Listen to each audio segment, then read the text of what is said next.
বিসমিল্লাহির রহমানির রহিম। সম্মানিত দেশবাসী, আসসালামু আলাইকুম।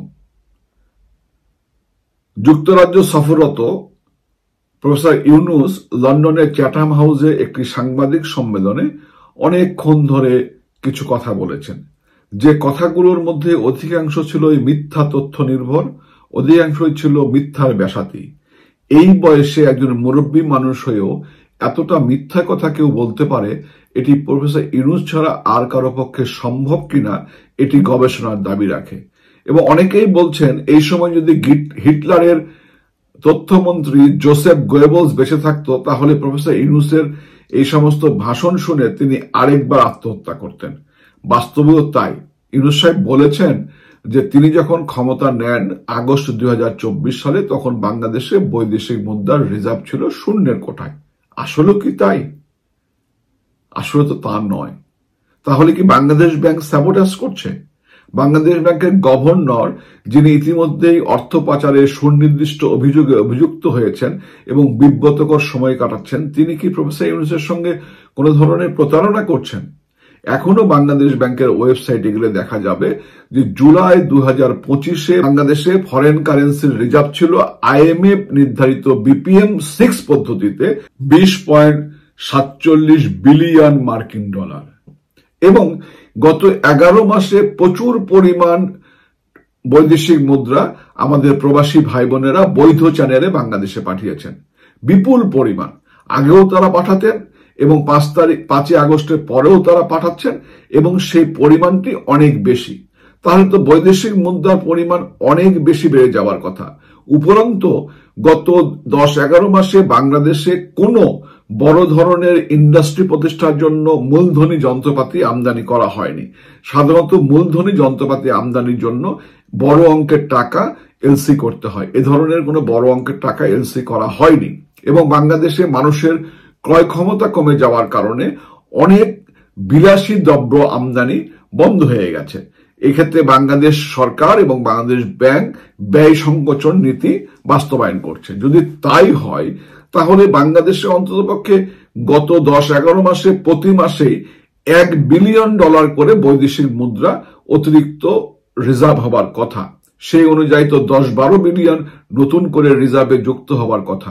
কই, $1 বিলিয়ন তো আপনার যুক্ত হয়নি, $100 মিলিয়ন তো যুক্ত হয়নি, $10 মিলিয়ন তো তারা যুক্ত করতে পারেননি। শুধু বক্তৃতার ফুলঝড়ি। এই তো তিনি বললেন বাংলাদেশের অর্থনীতি নাকি নেতিবাচক মাইনাসে ছিল। এটিও কি বিশ্বাসযোগ্য? আমাদের দেশে 30শে জুনে একটি অর্থবছর সমাপ্ত হয়। 30শে জুনে অর্থবছর সমাপ্ত হয়েছে। জুলাই মাসে আমাদের দেশে সাধারণত শুধুমাত্র দৈনন্দিন ব্যয় এবং কর্মচারীদের বেতন ছাড়া আর কোনো খাতে খরচ হয় না। আগস্ট মাসেও একই অবস্থা। সেপ্টেম্বর থেকে বাংলাদেশে মূল খরচগুলো শুরু হয়। তো মূল খরচ শুরু হবার আগেই জুলাই এবং আগস্টের প্রথম সপ্তাহের যে রাজস্ব আয়, সেগুলো তো সবগুলোই থেকে গেছে। তাহলে তিনি কিভাবে বলছেন যে নেতিবাচক ধারায় ছিল? তিনি গত 11 মাসে বাংলাদেশে এমন কি উন্নয়ন করেছেন? নতুন কিছু করতে পেরেছেন? বা পুরাতন যে কাজগুলো ছিল সেগুলো কি সমাপ্ত করতে পেরেছেন? অর্ধ সমাপ্ত কাজগুলো কি সমাপ্ত করতে পেরেছেন? তিনি তো কিছুই করেননি। বরং যে কাজগুলো করলে মানুষের উপকার হবে, যে কাজগুলো করলে বাংলাদেশে আয় বৃদ্ধি পাবে, যে কাজগুলো করলে বাংলাদেশের অর্থনীতি দৃঢ়তর হবে, অধিকতর মজবুত হবে, সমস্ত কাজ তিনি বন্ধ করে রেখে শুধুমাত্র সংস্কার খেলায় মেতে রয়েছেন। আর নিজের নামে কি পরিমাণ লাইসেন্স নেবেন, নিজের নামে কি পরিমাণ সুবিধাদি নেবেন আর বিদেশ সফর করবেন, এই তো তার কাজ। পাশাপাশি তার নাবালক বাহিনী, তার উপদেষ্টা পরিষদ, তার ইউনূস সেন্টার বাংলাদেশের অর্থনীতিকে দুমড়ে মুচড়ে শেষ করে দিচ্ছে। অনেক ঋণ খেলাপের বিরুদ্ধে বড় বড় কথা শুনলাম।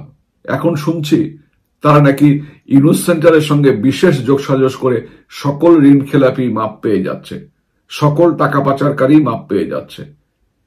এই তো হলো বাস্তব অবস্থা। একটি শিশু সাংবাদিক প্রায় সে প্রশ্ন করল যে জাতির পিতা বঙ্গবন্ধু শেখ মুজিবুর রহমানের বাড়ি যখন ভাঙ্গা হয় তখন আপনারা কেন সামান্য পরিমাণ বাধার সৃষ্টি করলেন না?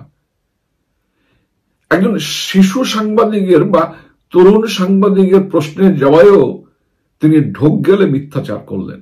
তিনি সমস্ত দোষ পুলিশ বাহিনীর উপর দিলেন, যেটি তার চিরাচরিত নিয়ম। তার নেতৃত্বে মেটিকুলাস প্ল্যানের অংশ হিসাবে গঠিত বিশেষ হত্যাকারী স্কোয়াড স্নাইপার রাইফেল দিয়ে মানুষ হত্যা করেছেন, মানুষ হত্যা করেছে, পুলিশ হত্যা করেছে।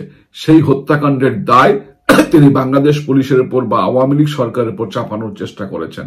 এখন তো আস্তে আস্তে সবই বের হয়ে আসছে। ব্রিগেডিয়ার সাকওয়াত সাহেবকে স্বরাষ্ট্র মন্ত্রণালয় থেকে সরিয়ে ফেললেন কেন?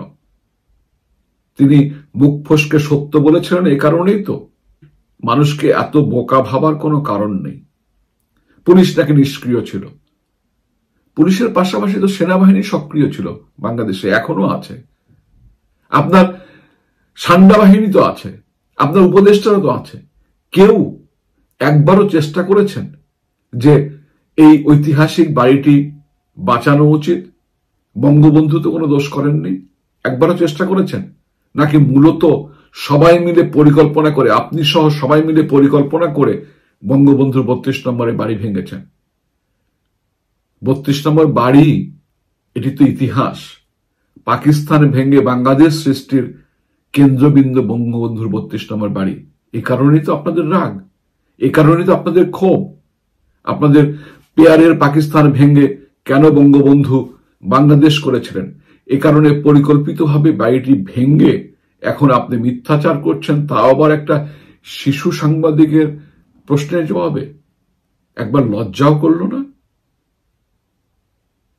প্রফেসর ইউনূস এখানেই ক্ষান্ত হননি। তিনি আওয়ামী লীগের বিরুদ্ধেও অনেক ধরনের মিথ্যার ব্যাসাদি করেছেন। কখনো আওয়ামী লীগ নিষিদ্ধ, কখনো আওয়ামী লীগ স্থগিত, কার্যক্রম স্থগিত, অনেক কিছু বলবার চেষ্টা করেছেন। মূল ষড়যন্ত্র তো ওই ক্যাঙ্গারু ট্রাইব্যুনাল দিয়ে আওয়ামী লীগকে নিষিদ্ধ করবেন, এ কারণেই আপনি পায়তারা করছেন। নিষিদ্ধ করে, স্থগিত করে কি আওয়ামী লীগের নাম, আওয়ামী লীগের আদর্শ, আওয়ামী লীগের জয়গান, আওয়ামী লীগের অবদান, আওয়ামী লীগের আবেগ, আওয়ামী লীগের অনুভূতি বাংলার মানুষের কাছ থেকে বিচ্ছিন্ন করতে পারবেন? বাংলার মানুষের সঙ্গে আওয়ামী লীগের সম্পর্ক এক অবিচ্ছেদ্য সম্পর্ক। রক্তে লেখা এক নাম, আত্মার মধ্যে গেঁথে আছে আওয়ামী লীগের নাম। কিভাবে বাংলাদেশের জনগণের মাথা, মস্তিষ্ক, মনন, হৃদয়, রক্তকণিকা থেকে আপনি আওয়ামী লীগকে মুছে দেবেন? পৃথিবীর কোন শক্তি আছে বাংলাদেশের জনগণের হৃদয়, মনন, চিন্তার জগৎ থেকে আওয়ামী লীগকে ছিন্ন ভিন্ন করে ফেলবে? 75 বছর ধরে দেশের মানুষের সঙ্গে ওতপ্রোতভাবে তাদের আপন সংগঠন আওয়ামী লীগ মিলেমিশে আছে। এই আওয়ামী লীগকে মুছে ফেলবার শক্তি, স্থগিত করবার বা তাকে দমন করবার শক্তি আপনার নেই প্রফেসর ইউনূস। আপনি পারবেন না। অনেক ঢাকঢোল পিটিয়ে ব্যক্তিগত সফরকে রাষ্ট্রীয় সফর বলে প্রচার করেছিলেন।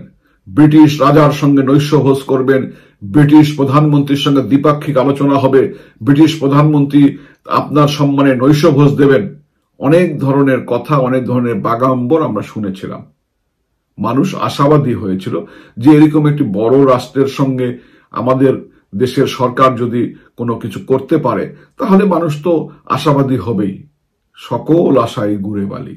নৈশভোজ তো দূরে থাকলো, ব্রিটিশ প্রধানমন্ত্রীর সামান্য সাক্ষাৎটুকু আপনি পেলেন না। এখন দেখছি আপনার গোয়েবলস বাহিনী ব্রিটিশ সরকারকে দোষারোপ করবার চেষ্টা করছে, ব্রিটিশ প্রধানমন্ত্রীকে দোষারোপ করবার চেষ্টা করছে। দেখুন, জাতির পিতা বঙ্গবন্ধু শেখ মুজিব যখন 1972 সালে পাকিস্তানের কারাগার থেকে মুক্ত হন, তাকে কিন্তু লন্ডনে পাঠানো হয়েছিল। তিনি যখন লন্ডনে নেমে লন্ডনের প্রধানমন্ত্রীর বাসভবন 10 ডাউনিং স্ট্রিটে যান, তখন তৎকালীন প্রধানমন্ত্রী এডওয়ার্ড হিথ তিনি বঙ্গবন্ধুর গাড়ির দরজা খুলে দিয়েছিলেন।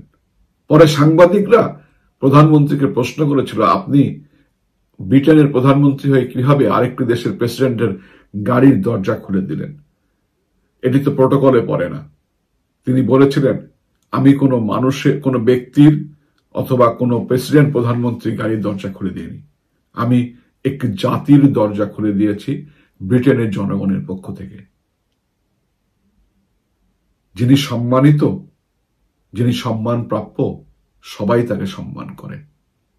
বাংলাদেশের ইতিহাস থেকে, পৃথিবীর ইতিহাস থেকে বঙ্গবন্ধুকে মুছে ফেলবার শক্তি আপনার নেই, আপনার নাবালক বাহিনীরও নেই, আপনার অকর্মণ্য উপদেষ্টাদেরও নেই। ইউনেস্কো তো আওয়ামী লীগের অঙ্গ বা সহযোগী সংগঠন নয়, বাংলাদেশে কোনো সংস্থা নয়। যে জাতিসংঘ আপনাকে এখন অনেক সহযোগিতা করছে করিডোরের জন্য, সেই জাতিসংঘেরই অঙ্গ প্রতিষ্ঠান ইউনেস্কো। সেই ইউনেস্কো পৃথিবীর একটিমাত্র ভাষণকে বিশ্ব ঐতিহ্য বলে মর্যাদা দিয়েছে। সেই ভাষণটি হচ্ছে বঙ্গবন্ধুর ৭ই মার্চের ঐতিহাসিক ভাষণ। জান না ইউনেস্কোর এই সিদ্ধান্ত আবার পরিবর্তন করেন। এডওয়ার্ড হিথ বঙ্গবন্ধুর গাড়ির দরজা খুলে দিয়েছিল। টাইম মেশিনে বসে আপনি সেই ইতিহাসটা মুছবার চেষ্টা করেন। এত সোজা না। ব্যাংক চালানো আর দেশ চালানো এক নয়। বাংলাদেশের জনগণ বোকা নয়। আপনি বলেছেন বাংলাদেশের জনগণ নাকি টাকা নিয়ে ভোট দেয়। প্রধান উপদেষ্টার পদে বসে, একটি দেশের প্রধান নির্বাহীর পদে বসে সেই দেশের মানুষকে এভাবে অপমান করার অধিকার, এভাবে মানুষকে ছোট করার অধিকার আপনাকে কে দিয়েছে প্রফেসর ইউনূস? মানুষকে এভাবে অবজ্ঞা করা, মানুষকে এভাবে ছোট করবার অধিকার আপনাকে কেউ দেয়নি। এজন্য অবশ্যই আপনাকে জাতির কাছে ক্ষমা চাইতে হবে। আল্লাহ আমাদের সকলের প্রতি রহমত বর্ষণ করুন। জয় বাংলা, জয় বঙ্গবন্ধু।